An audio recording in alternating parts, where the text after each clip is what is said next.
Welcome again to my channel and to this Motivational Monday talk show. Our guest for today is one of the prettiest face in Mary Kay Philippines, and she is also one of the youngest executive senior sales director. She's a nurse by profession and did Mary Kay part-time, practicing her nursing profession for 12 years. And ito lang naman yung list ng kanyang mga achievements despite doing the Mary Kay business part-time for over 12 years. Before we begin, I'm Cecil Apad, Mary Kay Senior Sales Director and a Women Empowerment Advocate. In this channel, I talk about women success stories, Mary Kay business and product how-tos, and tidbits of my travels. If you haven't subscribed yet, please subscribe to my channel and like this video for your weekly dose of beauty and inspiration.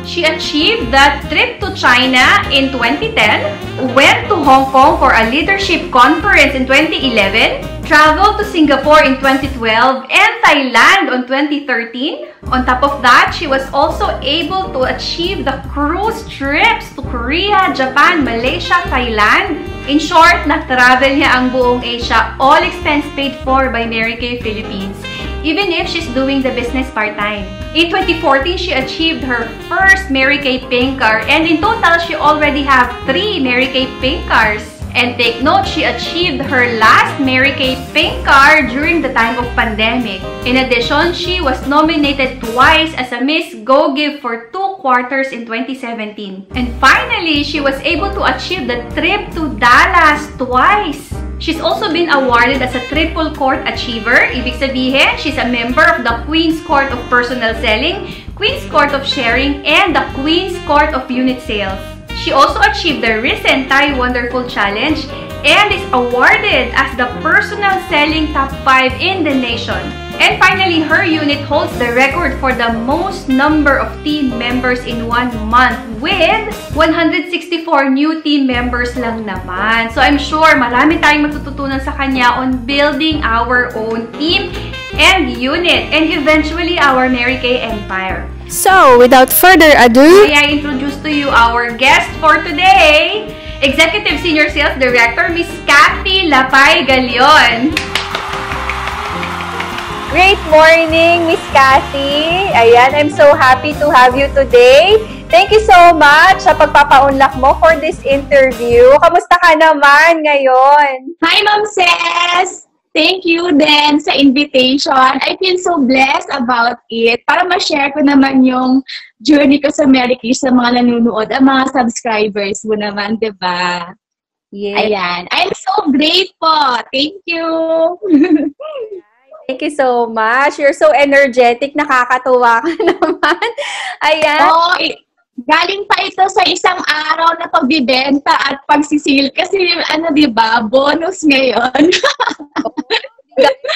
As in, exhausted in success. Literally. Exactly.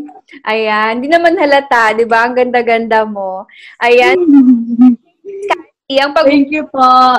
Yung story mo, how you started in Mary Kay, ano yung ginagawa mo before you were invited, and paano ka na-invite. So basically, your story. By the way, Miss Cathy, can we ask ilang taon ka na sa Mary Kay? I'm in Mary Kay for over 13 years already po. Nag-13 years ako sa Mary Kay last August 2 of 2020.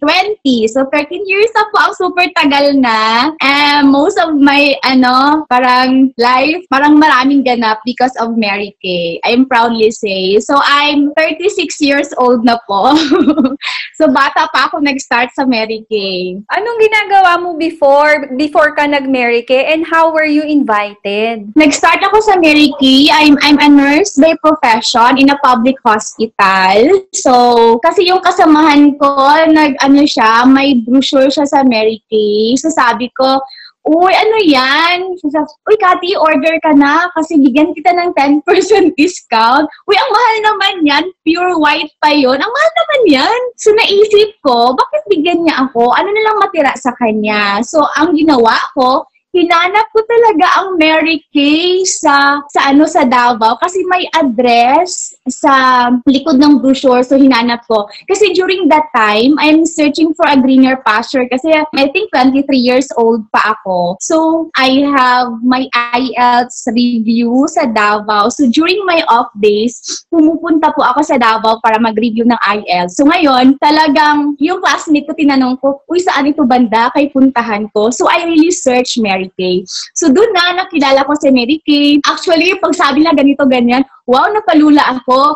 Kasi I'm into the income. Kulang talaga kasi 5,000 na yung sahod ko during that time. So, I really need extra income really to support. So, ngayon, sabi ko, yung registration, 1975, parang saan ako kukuha ng gano'n, di ba? Pang sapat lang yung dinadala ko na pera. So, pinaghandaan ko talaga. So, bumalik ako, nag-sign up agad. Nag-training ako sa Davao, papunta sa Davao. Ano lang, pa-cellophane na yung orders. And it all started like that. Until now, nandito pa rin ako sa Mary Kay. Super na-bless ang life ko with this Mary Kay opportunity. Yung first na director ko si Ma'am Angeli Sumaoy. Thank you so much, Ma'am. Tapos after that, napunta ako kay Ma'am Cecil Cahoy. Si Ma'am Cecil Cahoy na yung talagang nagpa-director sa akin. Biruin mo naman, tawagan ka during duty days. Kasi yung duty ko 12 to 8 a.m. So tumatawag siya pag hindi busy sa emergency room 2 to 3 a.m. No, diba? Super talaga si Ma'am Cecil. So he is one of the reason why I push for sales directorship. Kasi when I started Mary Kay talaga, I enjoy selling. 2 years ako nag-sell kasi super enjoy ako sa 45%. So talagang nilalasap ko yon. And Ma'am Cecil give me the whole picture about Mary Kay. So sabi niya, ganito gawin natin. Yung napunta na ako sa kanya, pa-recruit ka kahit isa lang. So, syempre, I have a teachable heart. So, isa lang din yan, recruit ko. So, I started with one recruit with 114 pesos na commission check hanggang amazingly, totoo pala sinabi niya, naging 6-digit income when I become an executive director. Wow, nakakatuwa naman. So, 13 years ka na sa Mary Kay. Ano yung mga naging highlight ng career mo sa Mary Kay? I'm sure on your way to being an executive senior sales director, ang dami mong na-achieve. Oo, sarap ibalik yung mga achievement. Masarap kasi because of my Mary Kay business, I was able to achieve my dream wedding. O, diba? Nag-asawa ako. So, achieve yung goal ko talaga. And also my dream car because of Mary Kay. I'm a 3-car achiever ng Mary Kay just this year. So, 2014, I got my first car. 2017 and 2020, kahit pandemic, nakuha ko pa rin si car. So, super galing talaga. And also, I was able to go to my dreamland, USA. It's because of Mary Kay. Kasi I started Mary Kay, nag-IELTS ako, di ba sabi ko earlier, kasi to search for a greener pasture para magpunta sa abroad, mag-US, ganun. Pero hindi talagang binigay ni Lord kasi siguro may mission and may purpose ako na iba. So, si Mary Kay ang nakapapunta sa akin sa US, tapos na-meet ko pa talaga yung uncle ko doon, and not to work, but to shop, to travel, and to have so much fun. O, ayan. And also, it's good thing to know na hindi mo lang yung personal na gusto mo, makukuha mo sa Mary Kay. It's also, I'm one of the parang instrument na someone dream also was realized because of my Mary Kay earnings. So yung kapatid ko na lalaki, he is already a doctor today kasi because he has a sister daw na Mary Kay executive. O diba, parang sarap pakinggan na someone else dream was realized because of this Mary Kay opportunity. And also, I was able to enrich the lives of the others. As of the moment, we are 15 directors in the area, and I have 8 first-line upstream directors and 5 second-line. So, parang almost there na talaga with the NSD dream.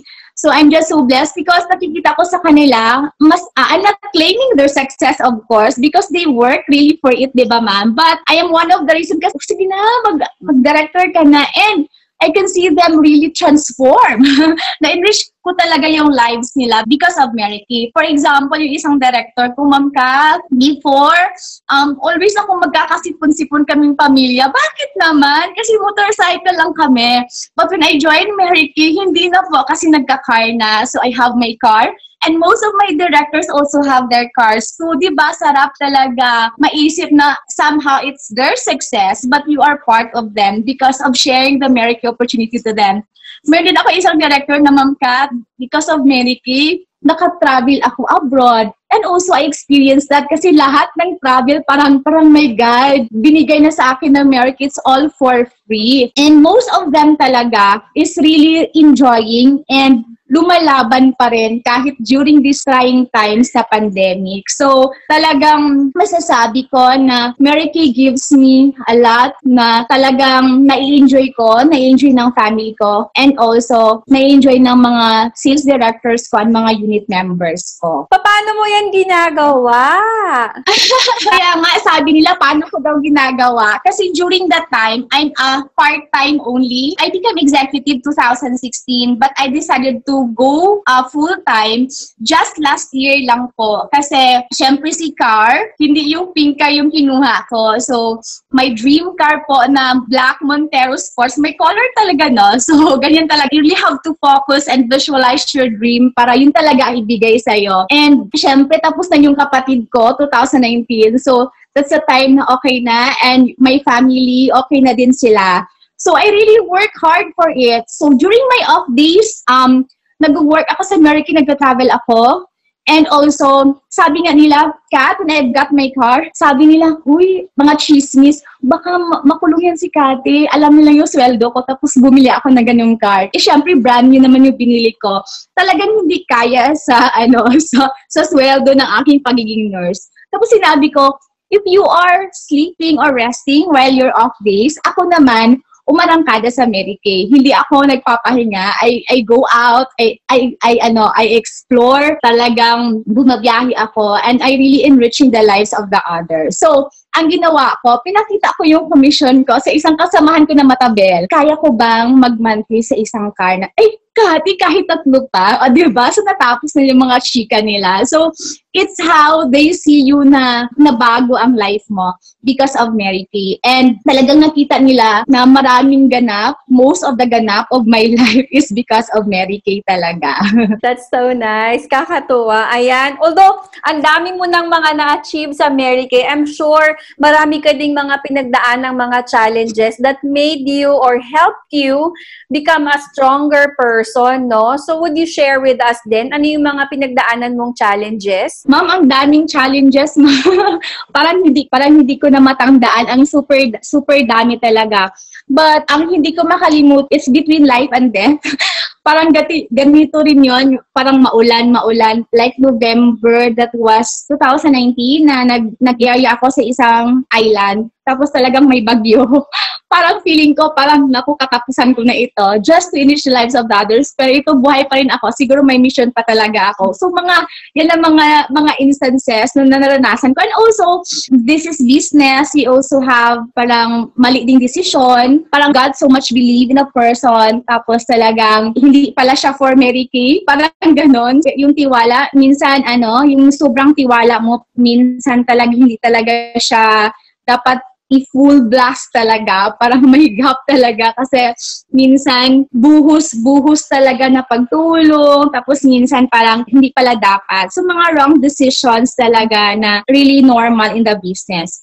And also, during this pandemic, oh my God, parang talagang last March and April, that was really my lowest. Lord, anong gagawin ko nito? Tapos full na ako sa Mary Kay. Parang full-time na ako sa Mary Kay. Anong gagawin ko? But you know what? I have really to conquer my fear over yung mga takot ko. Dapat mas malaki daw talaga yung faith mo, paniniwala mo kaysa sa takot mo. Because you have to make use of what you have. Kung ano lang ang nandyan, dapat bigyan mo ng way na mapakinabangan mo. So make use of what really you have. Tapos focus on what really you have. Kasi mag-focus ka sa iba, parang mawawala ka. Like this time, perhina ng connection namin dito. So maximize na going digital, adapting to the new normal. Tapos messenger lang, kung ano lang yung kaya talaga. So ganon, you just have to be flexible para makonquer mo talaga. And number one, pray talagang, Lord, ikaw na bahala, diba? So yan talaga yung ginagawa ko ngayon. Kasi marami talagang miracles when you really believe and you really give all to Him what all you are doing right now. Kasi in our area, may Saturday morning reflection kami. So parang pa-uplift sa spirit. Everything that is happening in this world, talagang it's all for His glory and for His plan. May plano talaga siya. So rest assured na talagang He will never abandon us. Faith lang talaga po. Yung ating philosophy in Mary Kay is God first, family and career third. So we really have to follow that direction. Ikwento mo naman sa amin ngayon, paano mo ginawa yung iyong record-breaking unit team building record? Wow! Yun, hindi ko talaga yan makalimutan. During the time, I achieved my first million. Naging part of the Millionaires Club ako hanggang tuloy-tuloy na. During April of 2015, I became a second princess all over the nation. What I did is I really just followed the company's program and promotion. Kasi during that time, ipatandaan mo, Ma'am Ces, nag-promotion yung Mary Kay ng startup pack only for 150 pesos. So talagang kaskid ko talaga lahat. And most of my members really work for it. And may naging director ako na nag-sign up during that time. And imagine mo, I'm working as a nurse. I'm working as a Mary Kay executive director pa talaga. And I'm working for my master's degree in nursing. Kasi nag-master's degree din ako. During that time, bumabiyahe ko sa Cebu during off days with Mary Kay. So talagang gi-embrace ko lang yung mga company's promotion and programs ng Mary Kay. And careful, tawag, and let them know about the promotion na you can start a business for only that specific amount, like this month, diba? So talagang gi-embrace ko yun. So nakuha ko yung 164 recruits in one single month. Parang nagka-stiff neck ako noon. Kaka-encode. And last May, parang malapit kong malampasan kasi I've got 130 plus during this year kahit pandemic. O diba? Ang galing. This is really my advice to anyone who's watching with us, Ma'am Ces. So, ito lang talaga yung po sa Mary Kay na ginagawa ko. So, you need to get started always and never quit. Yan talaga. It's not really doesn't really matter how you started. Kasi nag-start ako ng Kulela. Wala lang, benta-benta lang ako. Enjoy sa benta. Hindi nag-recruit for 2 years. Huwag niyo akong gayahin. But it's how you finish with Mary. Quitting is really not an option. So, until now, I'm still here doing the business. You must have a dream. Diba? The future belongs to those who really believe in the power of their dreams. Dapat may dream ka. Ano yung gusto mong mangyari sa buhay mo 5 years from now, 10 years from now? You have to have goal and focus. You have to focus on it. Dapat, you have to work for it. Hindi lang always dream ng dream tapos wala ka namang ginagawa, diba? The last is, your success is your responsibility. Kung anong ganap sa sarili mo, that is because of you. Sa bagong beauty consultants naman, ano yung top 3 skills na talagang dapat aralin at karirin nila? You have to have a teachable and obedient heart. Kung ano yung sinabi ng director mo, dapat sundin mo kasi they will not really tell you kung ano yung mapapasama sa'yo. It really pays to be humble in this business. Kumbaga, there is really A for attitude. Dapat talaga, yan yung isa puso mo with this business. If you are starting to do Mary, you really have to accept yung mga teachings and also always being consistent and persistent in everything that you do. Si really, is my key ko sa Mary Kay business kasi talagang hindi talaga ako nag-stop. Hindi man ako top, but continuously, talagang nandyan pa rin ako. Hindi talaga ako nawala. Since 2016 and until now, and I'm so proud of it kasi talagang naniniwala yung mga tao ko sa akin. This is really very important. Maraming pumapasok sa business, nagsa-sign up, tapos after a while, after 6 months, nawawala din, diba? Kasi hindi sila focus and they always entertain negative people. My advice is stay away from those negative people kasi yung mga negative people really will kill you. it will kill you so softly. So talagang iwas sa mga taong ganyan. Stay always positive in everything that you do in your Mary Kay business. Layuan mo talaga yung mga negativities na yan. And even yung mga negative self-thinking, self-thoughts, diba? Kailangan powerful tayo na, Yes. na tupiin yung mga negative self-talks. Ayan. Thank you for that advice. Finally, do you have any message para sa mga offspring directors mo and mga unit members mo? So usually during my unit meetings, sinasabi ko talaga ito sa kanila. This was a key learnings from me during one of my trips in Singapore when I was in NSC in the making during that time. So, first talaga na-share ito ng one of the NSC. First is, you have to make a commitment to yourself and by yourself. Dapat, second is, always be positive in everything you do. Positive attitude really works for me. The world is in chaos right now, but stay positive. It will do really great things. I really believe kasi, nasubukan ko na. And third is, talagang basic. Always make others feel important. Na ma-feel nila na importante ka sa kanila. Kahit yung mga beauty consultant ko, Ma'am Kat, may order ako. Oh, thank you, congratulations. Magkano? Ma'am, 3,000. Ay, naku, congratulations, diba? Malaki, maliit, diba? Dapat you have to really appreciate. And also with the customers. Over the years, no single month talaga na wala akong orders for 13 years. So, I feel so loved with my customers. Kasi gusto ko maging maganda yung mga balat nyo, kagaya sa akin, 'di ba? Ito talaga nagagawa ng Mary Kay. So they feel na I'm not really selling to them. They feel that I am concerned with them. So yun talagang importante sa business, 'di ba? We are not selling lipstick, but we are changing the lives of the others.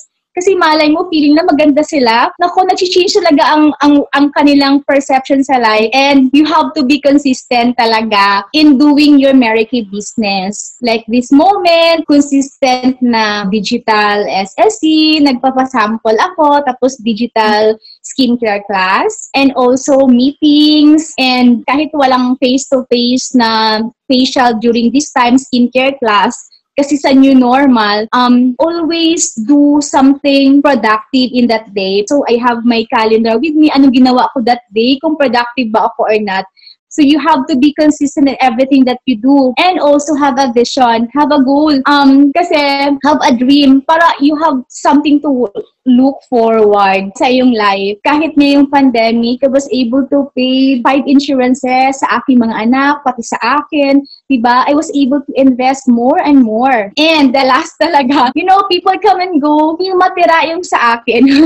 Diba? So never give up. Never give up because you never know if the next is going to work for you, diba? Last April, that was my lowest in my Mary Kay career. That was really my lowest production ever in my Mary Kay career, lowest commission, parang hindi ka siya kasi syempre, nasasanay ka na 6-digit income tapos bumaba siya. I really prayed, I really asked for help sa kanya na talagang, Lord, how can I make this kung magawa? So, I just continue and kung nag-stop ako that April of 2020, if I gave up, I will never experience that May of 2020, the highest sale that I've got during my entire Mary Kay career. Tapos pandemic pa talaga.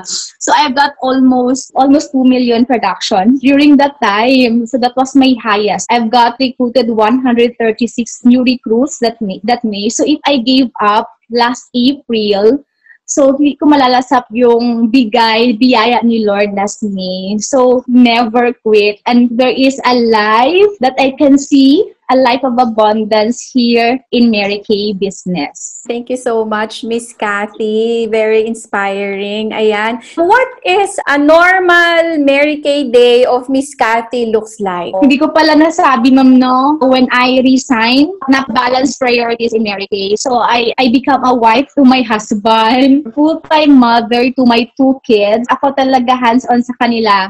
And I do everything. So talagang Mary Kay singit lang. And they really understand that I'm doing Mary Kay, na I'm doing FB Live. Minsan nakukulit pa. So in a normal days, I really work. I woke up 5 or 6. Kami naming natutunan sa'yo, and I'm sure your business and your career will continuously flourish with the kind of attitude that you have and the energy that you have in you. Thank you po. Hi, thank you so much for that. And finally, syempre, hindi tayo matatapos kapag wala yung ating fast talk. Excited ako. Okay, ready ka na? Kailangan matapos natin to in 30 seconds. Next. Yan, Honey Glow Finisher or Foundation Primer? Honey Glow Finisher. Red lipstick or pink lipstick? Red. Alright. Liquid foundation or powder foundation? Liquid foundation with nourishing oil. Mascara or eyeliner? Eyeliner. Ayan. Alright. Thank you so much, Miss Cathy, for being so game. Thank you so much for sharing your knowledge and for sharing your experience with us. I'm sure, marami tayong may inspire na mga beauty consultant. Obviously, the network connection is very challenging. Pero despite all of that, talagang sabi niya, di ba? Make use of what we have. And with that determination, talagang pinush namin despite all the challenges. And there you can really see what a spirit of a Mary Kay sales director is all about. Did her story inspired you? If you're doing Mary Kay part-time, huwag kang sumuko. Tuloy-tuloy lang ang laban because one day, you will also live the life of a queen like Miss Cathy Galyon. And if you learned something from this video, why don't you share it with your friends and in your Facebook page? This way, we can inspire others and spread women empowerment. Oh, by the way, please visit my success stories playlist if you want to see more success stories para makahanap ka naman ng something relatable for you. Meron din ako mga iba pang playlist about my travels and Mary Kay Skincare 101. Please write a comment below if you like or learn something from my vlogs. And if you want to know something or if you have any questions, write it below in the comment section so that I can create those videos for you. And I hope that you will subscribe to my channel for your weekly dose of beauty and inspiration. See you again on the next video. Bye!